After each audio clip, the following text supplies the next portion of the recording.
Y hablando de autores, Juan Antonio de Castro, voy a saludar también en la mesa a Rocío Ruiz, responsable de Homo Legends. Bienvenida, Rocío, gracias por estar con nosotros. La nueva directora, enhorabuena, doña Rocío. Gracias. La verdad es que Rocío no es nueva en nada, porque llevamos siendo buenos amigos hace muchos años. 20 años, probablemente. Sí, o alguno más. Sí. Ella ha sido la responsable de Diálogo Libros, de Neblí, una de las personas probablemente más conocedoras del mundo editorial. Bueno.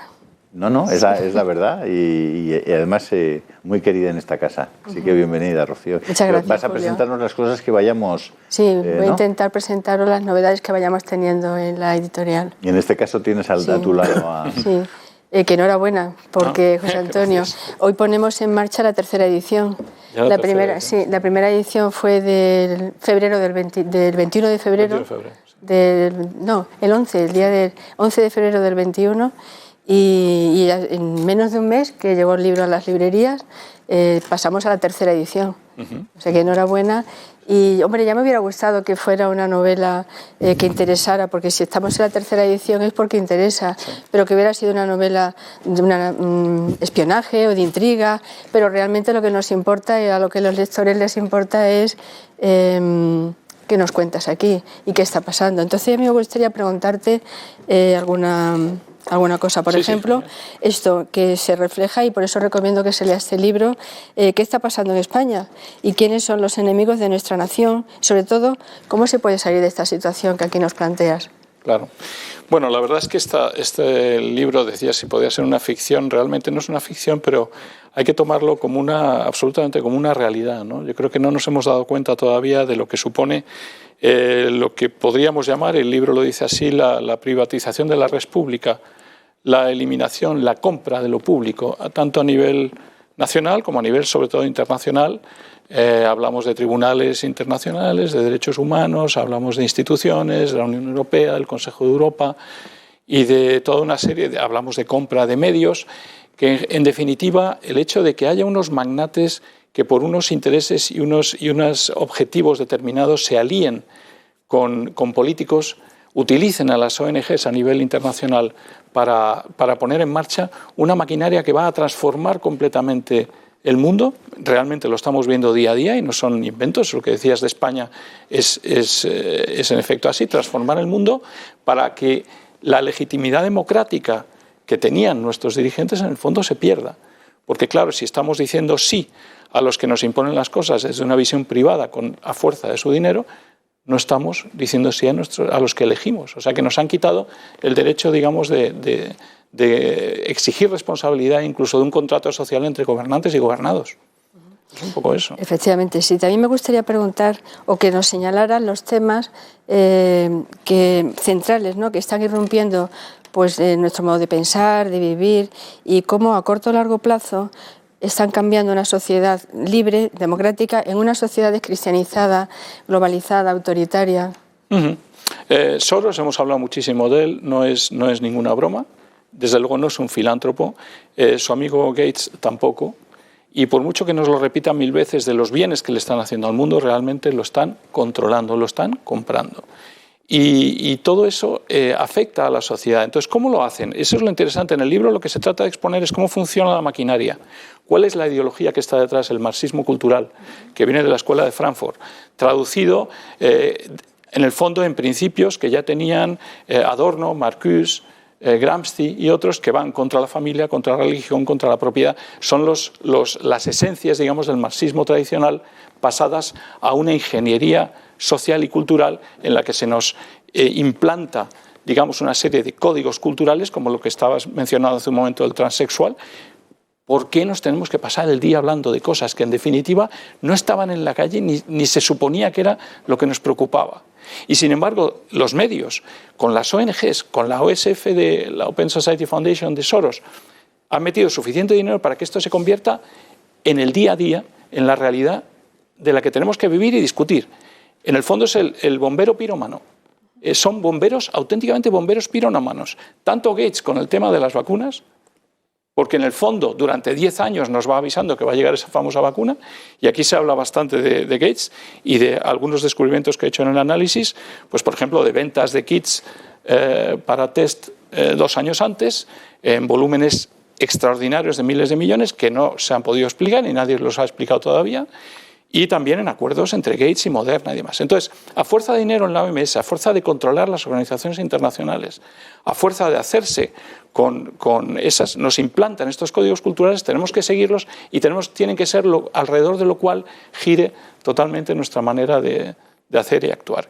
¿En qué afecta a España? Pues que nuestros políticos, desgraciadamente, el presidente Sánchez, 4 ministros y muchas más instituciones se han impregnado totalmente de ese globalismo, aceptan el carácter totalitario de ese globalismo, que para mí es lo más grave de todo, este famoso socialismo-comunismo que se abraza en abrazo totalitario a estos personajes y a las instituciones que siguen sus instrucciones. En el fondo, que me digan a mí quién se lo iba a imaginar, ¿no? ¿Cómo es posible que la izquierda, Juan Antonio, acepte sin una mínima crítica que se concentre tal poder económico en tan pocas manos en el mundo? Y no solamente eso, sino que se ponga de su parte. Es decir, porque las 100 fortunas más grandes del mundo suman casi 5,5 billones de dólares. Es decir, el presupuesto entero de Alemania, más España, más algún otro país. ¿Cómo es posible que la izquierda, justamente, que es la que teóricamente debería estar defendiendo los intereses de los más débiles, de los más vulnerables, se ponga al lado de los que dicen montar una fundación y entregar el 95% de su patrimonio para ayudar a los demás, cuando lo que hacen es desde allí potenciar sus propios negocios y sus propios intereses? Tú lo has dicho, la riqueza de Gates equivale a la riqueza de los 43 países más pobres del planeta, juntos. Es decir, que podría resolver inmediatamente ese tema, ¿no? Pero bueno, ¿cómo es posible que ese abrazo totalitario? Bueno, primero porque los tics totalitarios que ha tenido siempre la izquierda y que no los pierde. Segundo, el interés recíproco. Aquí hay unos magnates que han visto en un marxismo que se transforma de defender al proletariado a un marxismo que va a defender a partir de ahora unas minorías. Y da igual esas minorías, y con un sistema opresor, oprimido, narrativa victimista y demás. Entonces, lo que han visto los magnates es que la izquierda era lo suficientemente amplia y voluble para aceptar esa nueva ideología, que iba a ser ampliamente, digamos, más comprendida, y desde el lado de la izquierda, desde luego, buscar apoyos directos de los grandes financiadores, pasando página completamente a lo que han sido la visión tradicional del socialismo y del comunismo, y desde luego la lucha de clases o el proletariado han quedado ya lejísimos. Ahora son 4 historias de minorías prácticamente con problemas que no existen, que se hace de ellos una montaña y que les sirven a ellos para desarrollar toda una filosofía del odio, de la que también habrá que hablar, una filosofía del odio con la cual castigan a todo aquel que disiente, porque al final de toda esta historia, lo que hay en la izquierda y en los magnates y en el globalismo es una necesidad de romper la disidencia, de no permitir el pensamiento distinto y de crear, digamos, una visión de pensamiento único al lado de lo que ellos llaman lo políticamente correcto. Y aquel que no se atenga a ese lenguaje políticamente correcto y a esas normas y a esos códigos conceptuales se sale de la foto y por lo tanto es tratado inmediatamente de fascista. Y todos estos globalistas además tienen una obsesión por la cultura de la muerte. Hoy vemos cómo en España se aprueba la ley de eutanasia. Tú cuentas en el libro con cuadros, con datos de tus investigaciones, cómo Soros ha aportado en los últimos años a Planned Parenthood 11 millones de euros, Bill Gates 70 y tantos. Y bueno, esto es una consecuencia, ¿no? Los aportes son tremendos, lo que demuestra también que lo que decían los magnates en sus famosas declaraciones de que había que reducir la población a la mitad y los deslices de Gates de repente en su charla TED de que un virus iba a reducir la población del mundo, desgraciadamente lo dijo, o otros como Brzezinski, Rockefeller, que no hace más que hablar de nuevo orden y de reducción de la población.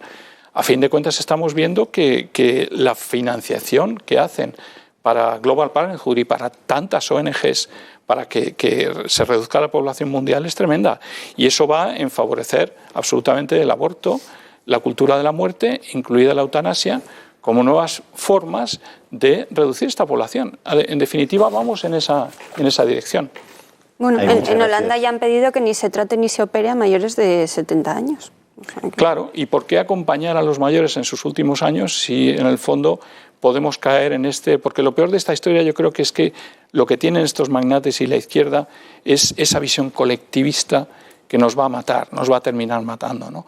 Es una visión colectivista. Desde el punto de vista individual, ni vas a tener la posibilidad de defender la vida tú solo, sino que tienes que hacer que papá Estado decida cuándo te tienes que morir y cómo, y que realmente no puedes hacer nada contra ello. Pero Juan Antonio, yo, por ejemplo, yo entiendo perfectamente que haya gente que propicie el aborto como negocio. Sí. Porque es un gran negocio. Pero me cuesta más entender que haya gente que propicie que haya poca gente en el mundo, y qué ventaja tiene que haya poca gente.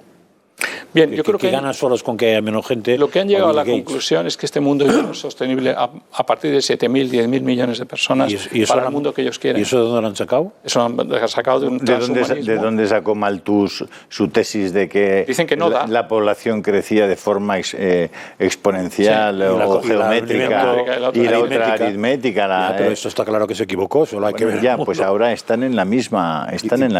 Me cuesta entenderlo, porque en teoría son seres inteligentes. Vamos a ver, lo primero que hay que hacer es desactivar a la gente como seres humanos. Claro.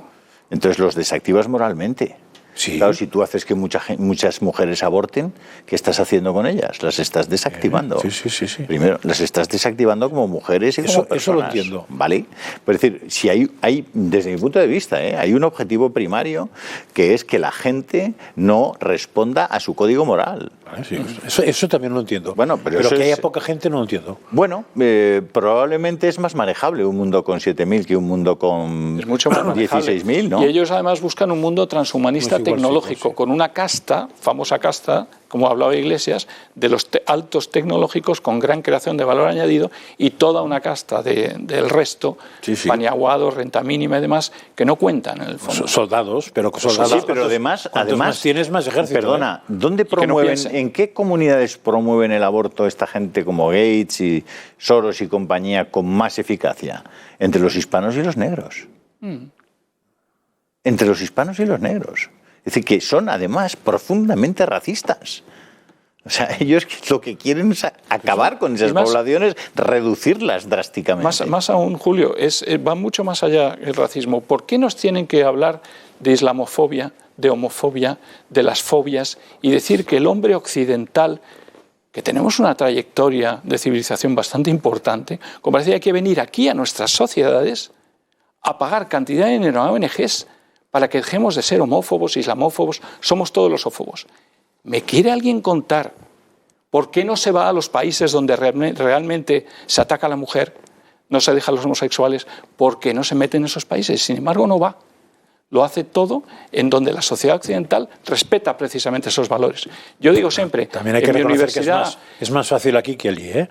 Pero más fácil si es que el problema no está aquí. Cuando hay un relativismo en una sociedad, es mucho más fácil destruirla y llevarla por donde te interesa. Sí. Yo eso lo entiendo, cosa que un país islámico, lo del relativismo se ha equivocado, pero relativista. Ya que luchan tanto por ese tema de defender a la mujer, vete a los países, abre una oficina en Argelia, abre una oficina en Arabia Saudí, vete a abrir oficinas, pon todo el dinero que pones en España para luchar contra la dureza de la policía o las intransigencias contra los islamistas, vete a hacerlo a los países donde realmente ocurre. Y este señor no lo hace.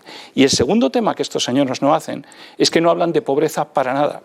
En todo el dinero que dan, y dan más de 1.000 millones este señor desde esta fundación, a cantidad de ONGs, solo es los códigos que hablamos de feminismo, mujer, islamofobia, todo eso.